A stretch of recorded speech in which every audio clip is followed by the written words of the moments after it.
I was working for a car rental company back in 1992, and I was delivering a 92 Buick Skylark to a customer. The guy who was going to give me a ride back to the office after the delivery was a Nissan Maxima leading the way, driving right in front of me. To get to the customer, we had to get on a very old pre-interstate limited access highway. Because it was so old, there were no stop signs at the bottom of the entrance ramp. At that time, of course. It was way back in the day. So you had to merge into the highway at speed starting at 0 miles per hour, basically flooring it as soon as you enter the highway. Anyways, so we get to the bottom and we're both looking over our left shoulders to see traffic coming up the highway. See if we can merge in, obviously. I could feel it in the air that both of us were a little bit anxious to go because we were in a rush to merge. Anyways, I see him go. I'm looking back and I see there's nobody coming, so in trusting my lead driver, I just floored it. It was the worst decision I ever made. I look back for my shoulder check and he stopped a matter of feet right in front of me as my car is moving towards him in slow motion in my mind, but in real time at a very fast pace. Boom. The hood is crumpled up. Through the rising steam venting from the ruptured radiator, I see Pete in his rear view mirror, laughing his ass off. Pete's my friend, by the way. The cops show up. What happened here? Nothing, officer. Absolutely nothing. Neither of us talks. Nobody wants to make a complaint. The cop shrugs and drives away. The cars get towed.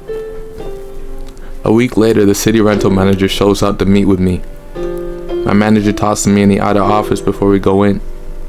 Dude, I'm sorry, but the employee accident limit where you get to keep your job is $5,000. Your accident costed $5,012.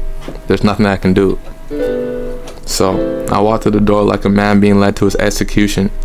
I get politely lectured about how safe driving is an important part of my job at any place of employment where they give you a responsibility for a vehicle. And all that. It begins to dawn on me that I'm not actually getting fired, just written up.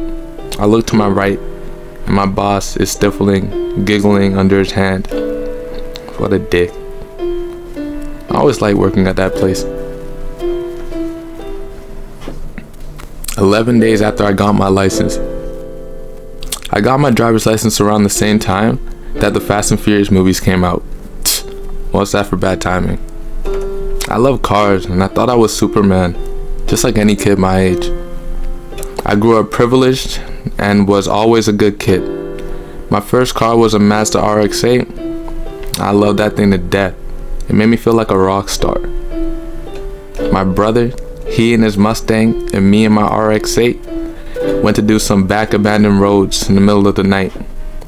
There was this really nice road that had good twisties and good 90-degree turns, so we thought we'd start out there. Traction control off, okay, I was ready to go. First corner, boom, solid drift, engine wailing, Tokyo Drift made reality. Second corner, turns out I realized I wasn't a professional driver. Overshot the exit, slid right off the road, and my car caught an edge. Flipped several times, and to no surprise, the car was totaled. I had a busted up hand, and I lied there, looking at my windshield, upside down, still buckled in, with Lil Wayne's 9mm still playing on the radio. I was in disbelief, but it was no dream. I totaled my car 11 days after I got my license. First accident that was actually an accident was when I used to valet at a hotel in the business district. We had an off-site garage that had a tall first floor and then a second and up were typical short garage heights, aka feel like you're going to hit the top in SUV height.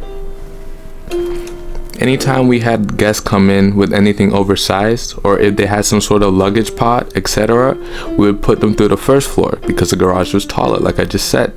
If not, the second floor going onwards. Anyways, I greet a family in a nice brand new Yukon Denali with a luggage pod on top. No biggie, I thought to myself. I'll stick them in the first floor. I get them all checked in, do a damage report, thinking to myself, what damage? The thing is brand new. And pull off the curb. Now, to get to the garage, you basically go around 2 blocks in a sort of figure 8 pattern. Plus there was an extensive traffic at the time, so it probably took 25 minutes to make that short distance. Fast forward, I finally get to the garage and pull onto the first floor. And while there was a spot I could squeeze the SUV into, I figured, nah, not worth my time. I'll just take it up to 2. I think y'all see where this is going. I pull out of the first floor and start going up the ramp to 2. And as soon as I crest the ramp, the lot attendant comes on the radio screaming, stop, stop, stop, stop, stop. And then all I heard was a big crunch. Now my pea brain still hadn't processed the fact that there was luggage on the rack on the roof. I thought maybe the Yukon was slightly lifted and I didn't notice, so I scraped the ceiling. I was already panicking, so in my anxious state of mind, I decided the best course of action would be to throw it in reverse and get myself unscraped. Bad idea. The luggage rack got pushed down and then popped back up on the other side of one of the concrete beams. So when I reversed, the beam rippled the luggage rack, roof rails included, off the Denali and down onto the now also broken windshield and hood. At this point, I got out of the car and I looked down at the ramp to see the attendant laughing his ass off at what he just saw. Me, on the other hand, I was mortified and reluctantly called my manager, who was surprisingly calm about it. All he said was, "This is why we have insurance. Long story short, if you have made a mistake, think long and hard before you try to fix it."